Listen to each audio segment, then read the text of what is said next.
हम कैमरा लिए, walkie talkie on किए, बाहर गए तो देखते हैं बाहर तबाही मचा हुआ है और पूरी पब्लिक वैसे ही डेक पे पड़ी हुई है। कोई इधर सो रहा है, कोई उधर पड़ गया है। मतलब किसी के पास हिम्मत भी नहीं है कि उठे और किसी के पास ये भी हिम्मत नहीं है कि कोई दूसरे को भी उठा के ले जा सके।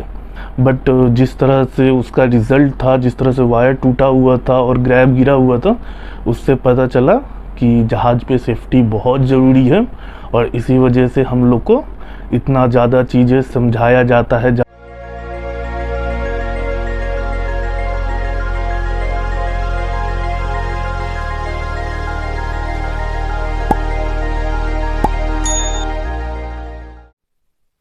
हेलो एवरीवन, मैं हूं शोएब अली एंड आप सभी का स्वागत है मेरे YouTube channel sell with Ali पे। तो चलिए आज हम लोग बात करेंगे कुछ अलग ही टॉपिक पे, जो कि है इमरजेंसी। इमरजेंसी एक ऐसा एक्सपीरियंस होता है सी फेयर्स के लाइफ में, जो कि अगर शिप पर आए तो वो सबको परेशान करता है, चाहे वो डेक डिपार्टमेंट हो या इंजन डिपार्टमेंट हो या गैली डिपार्टमेंट हो। शिप पे किसी भी तरह की इमरजेंसी आती है तो सबको ही परेशान होना पड़ता है और ऐसे इमरजेंसी तो कॉमन होती है हर शिप पे ही। तो आज हम लोग उसी चीज़ के बारे में बात करेंगे। मेरा जो पहला एक्सपीरियंस था इमरजेंसी के साथ वो कैसा था। तो चलिए हम लोग चलते हैं वहाँ जहाँ पे हमारा जहाज़ था, गोपालपुर में। गोपालपुर एक पोर्ट है, पारादीप का पोर्ट, जहाँ पर हम लोग गए थे। मेरा 1 महीने हुआ था शिप पे और अभी अभी नया साइन ऑन भी हुआ था। मेरे न्यू चीफ ऑफिसर आए थे, जिनको अभी आए हुए 4-5 दिन हुआ था, और एक न्यू कैडेट भी आया था। तो सब कुछ बहुत अच्छा चल रहा था। हम लोग गोपालपुर में लोड करने के लिए पहुँचे। वहाँ पे हम लोग को लोड करना था, शायद याद नहीं उतने अच्छे से, आयरन और हम लोग लोड कर रहे थे, जो कि हेवी कार्गो होता है। तो सब कुछ बहुत स्मूथली हो रहा था। मतलब हम लोग को आफ्टरनून में पहुंचना था, तो चीफ ऑफिसर हम लोग को सुबह में ही बुला लिए थोड़ा प्रिपरेशन के लिए। तो 4 बजे से जगे हुए थे हम और मेरा दूसरा कैडेट, और फिर बर्थिंग होते होते शाम का 4 बज गया था। फिर चीफ ऑफिसर बोले कि ठीक है, अभी शाम में 6 बजे से अली का वॉच है, तो अली वॉच कर लेगा, और दूसरे वाले कैडेट को भेज दिए। वॉच बहुत अच्छा चल रहा था। चीफ ऑफिसर आराम से अपने रूम में चले गए सोने के लिए, क्योंकि डिब्लास्टिंग जो चल रहा था वो बहुत स्मूथली चल रहा था। तो हम और थर्ड ऑफिसर वो मॉनिटर कर रहे थे, और दोनों आदमी शिप ऑफिस में ही बैठे हुए थे और आराम से बातें भी कर रहे थे, इधर उधर की बातें हो रही थी। फिर इतने में वॉकी टॉकी बजने लगा। मेरे पास भी एक वॉकी टॉकी था, थर्ड ऑफिसर के पास भी एक वॉकी टॉकी था। तो वॉकी टॉकी पे आवाज़ आने लगा, तो थर्ड ऑफिसर मेरे वॉकी टॉकी को बंद करवा दिए और फिर वो अपने वॉकी टॉकी से बात करते हुए निकल गए। हमको लगा कि कुछ हुआ है डेक पे, पर हम उतना ध्यान नहीं दिया। हम सोचे कि अरे जहाज़ ही सब कुछ तो होता ही रहता है, यहाँ पे कॉमन है, और हम छोड़ दिए। थोड़ी ही देर के बाद, करीब 5 मिनट बाद, हमारे कप्तान साहब एकदम दौड़ते हुए आ रहे हैं शिप ऑफिस में। पूछते हैं चीफ ऑफिसर कहाँ है। हम बोले नहीं पता। बोले रूम में ही होंगे, सो रहे होंगे। बोले कि तेरे को पता है क्या हुआ है। हम बोले नहीं। तो बोले कि वॉकी टॉकी कहाँ है तेरा। हम बोले बंद है। हम बहुत मासूमियत के साथ बोल रहे थे बंद है। हमको क्या पता था कि कुछ इमरजेंसी हो गया। इतने में कप्तान साहब भड़क गए, बोलते हैं कि यही वॉकी टॉकी उठा के मारूंगा सर पे तेरे, जल्दी से कैमरा लेके बाहर आ। ऐसे कप्तान साहब बहुत अच्छे थे हमारे, पर उस टाइम इमरजेंसी था तो गुस्सा गए थे, पर हमको क्या पता था कि क्या हुआ है। हम कैमरा लिए, वॉकी टॉकी ऑन किए, बाहर गए तो देखते हैं बाहर तबाही मचा हुआ है। बाहर क्रेन का वायर टूट गया है और ग्रैब गिरा हुआ है जेट्टी पे। अब वो तो सारे लोग परेशान हैं। चीफ ऑफिसर भी नीचे आया हुआ है, थर्ड ऑफिसर सर पकड़ के बैठा हुआ है, कप्तान साहब एकदम परेशान। फिर सब कोई गए इंस्पेक्शन के लिए, देखने के लिए क्या हुआ। तो पता चला कि ग्रैब का तो हालत ख़राब है, बट क्रेन का जो वायर टूटा है उसकी वजह से ऑपरेशन नहीं होगा। बहुत देर विचार विमर्श करने के बाद हमारा जो बोसन था, बहुत एक्सपीरियंस बोसन था, सरदार था पंजाब का, बोलता चीफ साहब मैं कर दूंगा। और एकदम बोलते हुए वो बोला कि सबको बुलवा लीजिए डेक पे। अब एकदम ऐसे वॉर का माहौल बन गया वहाँ पे। बोसन अपना पूरा टीम बुला लिया, और जब गए देखने के लिए कि वायर का क्या हाल है, तो वायर का भी हालत ख़राब, क्योंकि जब वायर टूटा तो फोर्स के साथ टूटा तो पूरा शीव से निकल गया था। अब वो देख के ही लग रहा था कि वो किसी के बस का बात नहीं है, पर बोसन बोला कि हो जाएगा।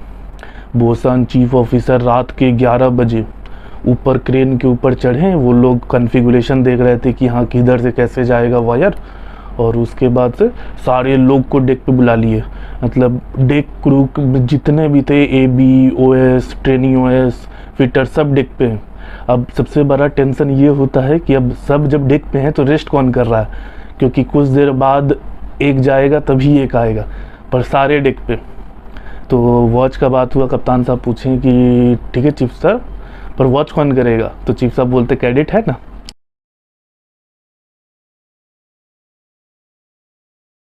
कैडेट और ट्रेनिंग OS वॉच करेगा।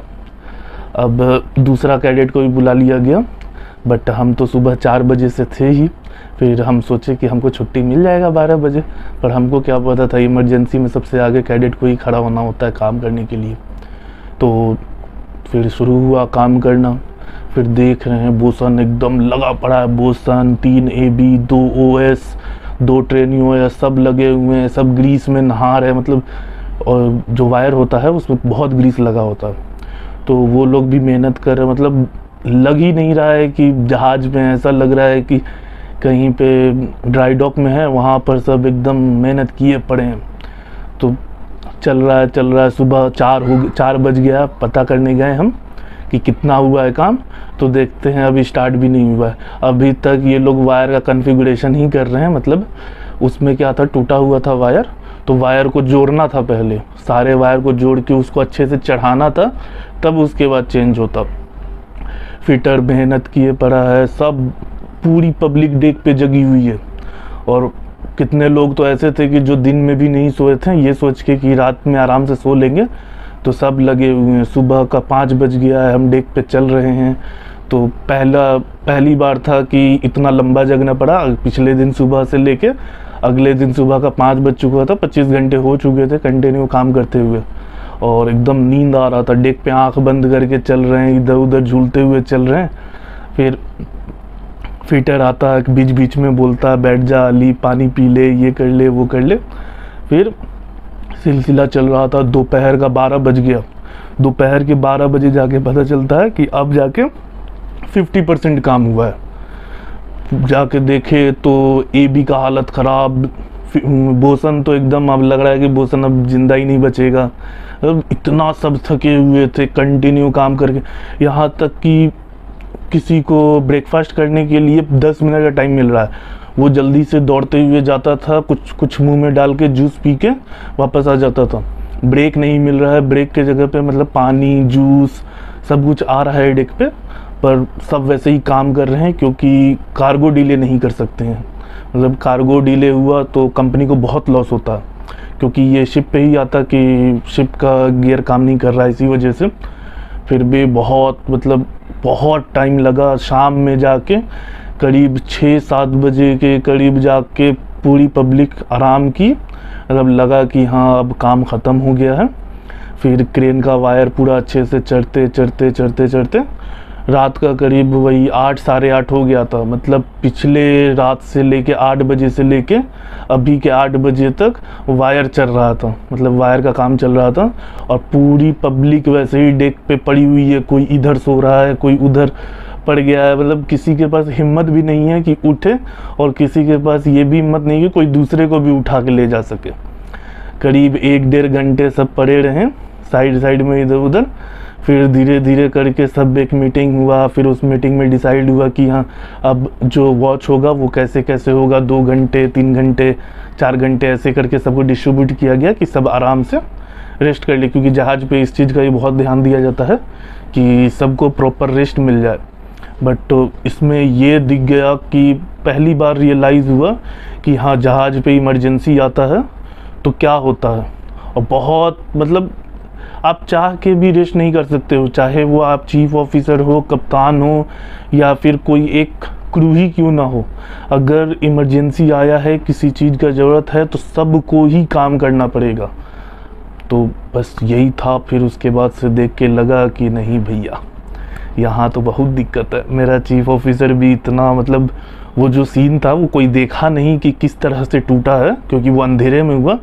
बट जिस तरह से उसका रिज़ल्ट था, जिस तरह से वायर टूटा हुआ था और ग्रैब गिरा हुआ था, उससे पता चला कि जहाज़ पे सेफ्टी बहुत ज़रूरी है, और इसी वजह से हम लोग को इतना ज़्यादा चीज़ें समझाया जाता है जहाज़ पे जाने के बाद, जहाज़ पे जाने से पहले, फिर जाने के बाद भी इसी चीज़ का ध्यान रखा जाता है कि कभी कोई इस चीज़ के घटना में इन्वॉल्व ना हो जाए।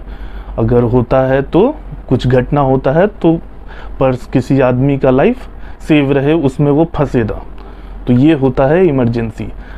चाहे जितने भी कुछ भी हो जाए, काम करना है। और यही रीज़न होता है कि जहाज़ का लाइफ बहुत टफ़ होता है। बाकी टफ़ होने का कोई रीज़न नहीं है, नॉर्मली लाइफ इजी होती है, अच्छी चलती है। बट जैसे ही कोई इमरजेंसी आता है तो लाइफ बहुत टफ़ हो जाती है। वो जो काम करना होता है 24 घंटे 48 घंटे, वो ज़्यादा टफ़ हो जाता है। जैसे मेरे साथ भी हुआ, सुबह 4 बजे से लेके 22 नवंबर था। 22 नवंबर के शाम सुबह 4 बजे से लेके अगले दिन 23 नवंबर को रात 10 से 11 बजे तक कंटिन्यू जगना पड़ा। बीच में 5 मिनट के लिए भी रेस्ट नहीं, रेस्ट बैठ रहे थे, सोने का टाइम नहीं मिल रहा था, खाना खाने का भी टाइम नहीं, जल्दी जल्दी जाओ खा के आ जाओ। तो यही सब होता है। बाकी अगर आपको हमारा कहानी पसंद आया, ये एक्सपीरियंस पसंद आया, तो लाइक करें, शेयर करें और सब्सक्राइब करना ना भूलें। Thank you.